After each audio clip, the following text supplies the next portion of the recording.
Barakatuh. C'est Maître Mohamed El Abdou, membre du collectif de défense de notre client, le commissaire Saddam. Et bien sûr, c'est Mokhtar Sidoua, de son vrai nom. Bon, notre client a été victime d'un lynchage commis par la société civile, ou bien une partie de la société civile, et par la presse en grande partie. Et ils sont engagés à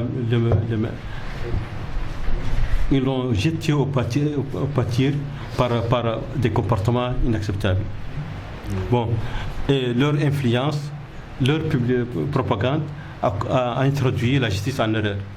Et la première erreur, la plus grave, c'est que la justice a omis d'élever l'immunité du commissaire de police, qui est d'office officier de police judiciaire. Et elle a commis d'autres vices de forme, notamment en publiant certains actes, en publiant certains faits qui sont erronés, qui sont faux.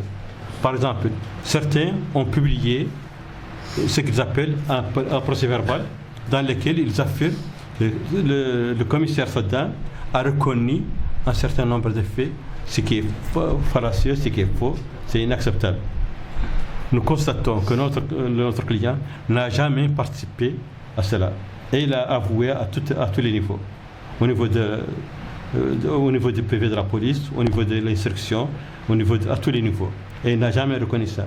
Et d'autant plus qu'il était présent. Et nous savons tous que l'aveu, c'est la reine des preuves. Donc le fait de publier des procès-verbaux mensongers, c'est déjà un grand vice de forme. D'autant plus aussi qu'ils ont publié l'ordonnance de renvoi. C'est-à-dire qu'il y avait un comportement qui est très maladroit. Et c'est-à-dire que certaines parties de la justice ont agi sous l'influence de qui? Sous l'influence d'une partie de la société civile qui est de mauvaise foi et qui se comporte comme une partie. Et bon, pourquoi pas dire que cette partie-là sont ces gens-là qui ont introduit la plainte d'origine, parce que l'affaire, quand on retourne aux événements, il faut commencer par qui a déposé quoi. C'était un litige au sein de la société civile. Et une partie de la société civile a sensibilisé les gens après les événements pour leur dire qu'il faut s'acharner contre notre client, le commissaire, qui était innocent. Et d'autant plus aussi que les gens ont omis une chose extrêmement importante, c'est qu'un commissaire de police, il agit en tant que commissaire de police quand il est dans ses activités. Mais quand il y a des gens qui sont accusés, on ne parle plus de commissaire de police, on parle de personnes, de prévenus, des gens qui sont accusés, et ils sont toujours innocents tant qu'il n'y a pas un jugement définitif qui les condamne. Et maintenant, jusqu'à maintenant, il n'y a pas de jugement, juste des interprétations, surtout des actes. Et d'autant plus aussi, d'autant plus que notre client n'a jamais reconnu qu'il a commis cette erreur, cette bavure-là, et aucun témoin n'est venu témoigner pour dire que c'est lui qui a commis ça.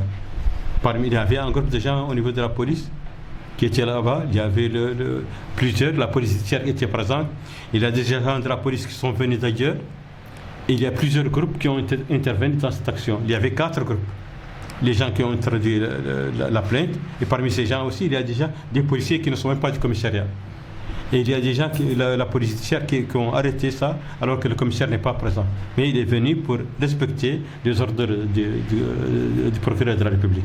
Et il y a aussi des policiers qui sont venus dans notre commissariat pour une autre mission dont on ignore.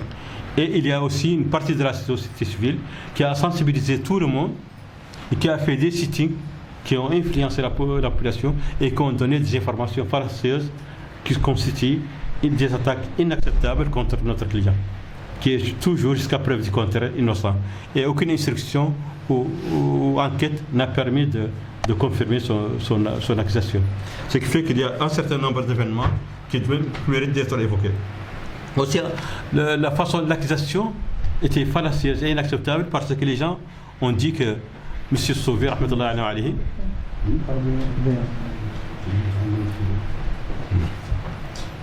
était tué par préméditation. C'est-à-dire que les gens tuent par préméditation quand ils cherchent du bien ou un savoir avec quelqu'un ou des avantages. Alors que le commissaire ne connaît même pas Sophie, n'a pas de rapport avec lui, il ne cherche pas avec du bien, ni de l'argent, ni quoi que ce soit. Ce qui fait qu'il n'y avait aucune raison d'avoir une préméditation de l'assassiner. Deuxième point, un assassinat intentionnel, ce qui est faux. Pourquoi cette intention? Quel est le litige qui est opposé avant les événements Sophie et le commissaire Mokhtar? Il n'y avait aucun différend, il n'y avait pas de rapport, ils ne se connaissaient pas. Donc il n'a aucune intention de lui faire du mal. La troisième sorte d'assassinat, c'est un assassinat accidentel. Bon, l'accident accidentel, ce n'est pas responsable. Ce n'est pas la responsabilité du commissaire. Et même si c'est comme au niveau du commissariat, c'est un accident de parcours. Personne ne peut prendre la responsabilité pénale. Bien sûr, la responsabilité civile incombe à l'État mauritanien. Parce que le monsieur était convoqué suivant les formes normales. Il a été convoqué par une ordonnance du procureur de la République qu'il a soumis au commissaire. Le commissaire a agi sur l'instruction de son chef supérieur.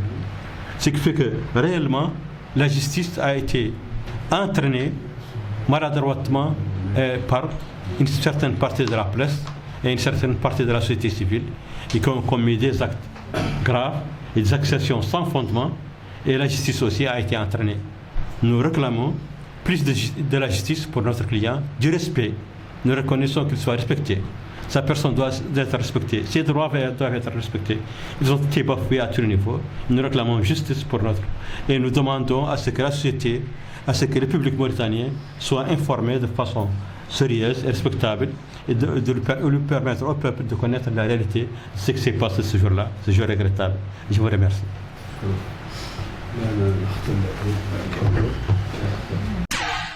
Non.